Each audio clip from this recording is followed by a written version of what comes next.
ये लोग अब घने जंगल में पहुंच चुके थे। वैसे अनुज, यहाँ आने से पहले हमने कुछ सुना था। क्या सुना था? यही ना कि हमारे गांव के लोग एक नंबर के बेवकूफ है। अरे नहीं, किसी मृत्युंजय अमृत के बारे में। कहा जाता है कि उसको पीने से बड़ा रोग दूर हो जाता है। ये सुनकर अनुज ने इशिता और मेघनाथ दोनों को घूर कर देखा। तो तुम लोग यहाँ मृत्युंजय अमृत की तलाश में आई हो? नहीं, वैसे वो झूठ नहीं तो सीधा बोलना था ना। बेकार में राजमहल जाकर मुझे भी माँ से डांट पड़वा दी। वो हमें लगा था कि सीधे उसके बारे में पूछने से तुम कुछ गलत समझोगे। वैसे ये इशिता पूछती तो लगता, लेकिन तुम पूछती तो नहीं लगता। ये कहकर अनुज मुस्कुराने लगा और इस बार मेघना के चेहरे पर भी मुस्कान छलक आई। तो क्या तुम हमें उसके बारे में बता सकते हो? उसकी कहानी बहुत ही अजीब है, मुझे पूरी नहीं पता। तो बताओ ना, मुझे सुनना है। जितनी पता है उतनी बता दो। ये बात मुझे दादाजी ने बताई थी। सन 1600 में एक बहुत बड़ी महामारी फैली थी। जवान बूढ़े सभी की तबीयत बिगड़ती और फिर कुछ ही दिनों में उनकी मौत हो जाती। उस समय जो राजा था उसे इसकी बहुत चिंता सता रही थी और राजा की चिंता देखकर उनकी बेटी राजकुमारी बहुत चिंता में थी।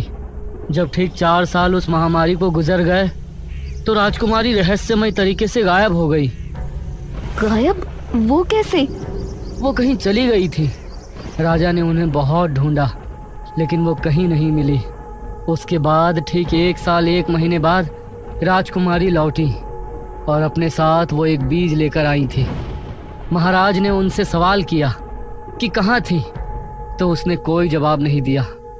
उसके बाद उस बीज को बोया गया और उससे ये बरगद का पेड़ उगा और इस बरगद के पेड़ से ये मृत्युंजय अमृत, इसको पीने से राज्य में आई महामारी खत्म हो गई।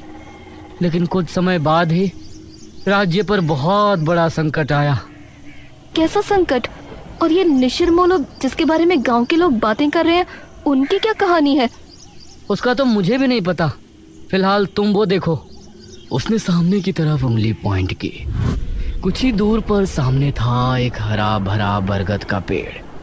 उसे देखते ही मेघना हैरान रह गई। ये वही पेड़ था जो उसे सपने में दिखाई देता था और अब उसका वो सवाल और भी गहरा हो गया था कि ये पेड़ उसको सपने में क्यों दिखाई देता है। ओह माय गॉड, ये पेड़ तो बहुत बड़ा है। यही मृत्युंजय अमृत का पेड़ है। हाँ, और क्या? लेकिन इससे तो अमृत टपक ही नहीं रहा। वो अमृत तो सिर्फ पूर्णमासी और एकादशी की रात ही कुछ देर के लिए टपकता है। हर समय थोड़ी ना वो गिरता रहेगा। ओह, तो ये बात है। हाँ, अगर तुमको उसे देखना है तो तुम लोग पूर्णमासी तक यहाँ रुक जाओ। ये कहकर अनुज मुस्कुराया। मुझे मेघना के साथ थोड़ा और समय बिताने का भी बहाना मिल जाएगा। हम रुक तो सकते हैं। फिलहाल आप अपनी मम्मी जी को समझाओ। तुमने देखा नहीं, सुबह कितना गुस्सा थी वो हमसे। उनका बस चलता तो वो हमें तभी घर से निकाल देती। अरे माँ है ना, तो फिक्र तो होगी ही, लेकिन बेफिक्र रहो, मेरे आगे कोई नहीं बोलता। तुम लोग बेझिझक यहाँ रुक सकते हो। हाँ ठीक है। वैसे भी हम लोग मृत्युंजय अमृत देखने से पहले तो नहीं जा सकते। लेकिन वो आदमी जो हमें राजमहल में नजर आया था, वो कौन था? इस पर अनुज ने मेघना से नजरें मिलाई। पागल। पागल? What do you mean?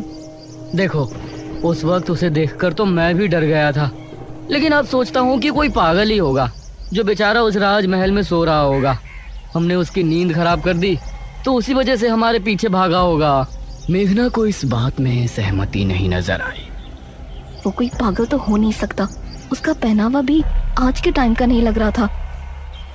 Ishita ने पेड़ की कुछ फोटो खींची और ये लोग खेतों पर पहुंचे।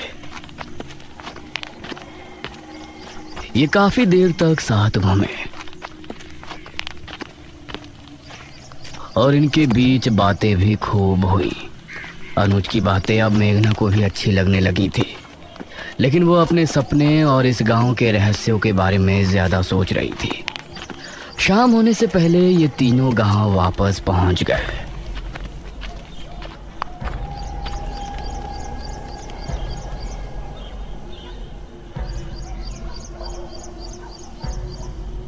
रात होने वाली है। पुजारी जी अभी तक तांत्रिक महाराज को लेकर नहीं आए। बहुत चिंताजनक बात है। मुखिया, ठाकुराइन और गांव के बहुत से लोग चौक पर इकट्ठे थे। तभी पुजारी अपने साथ एक तांत्रिक को लेकर वहां पहुंचा।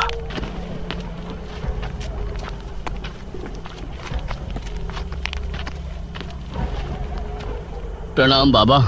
प्रणाम। तांत्रिक महाराज नहीं आए? तांत्रिक महाराज शाम से ध्यान मग्न बैठे हैं।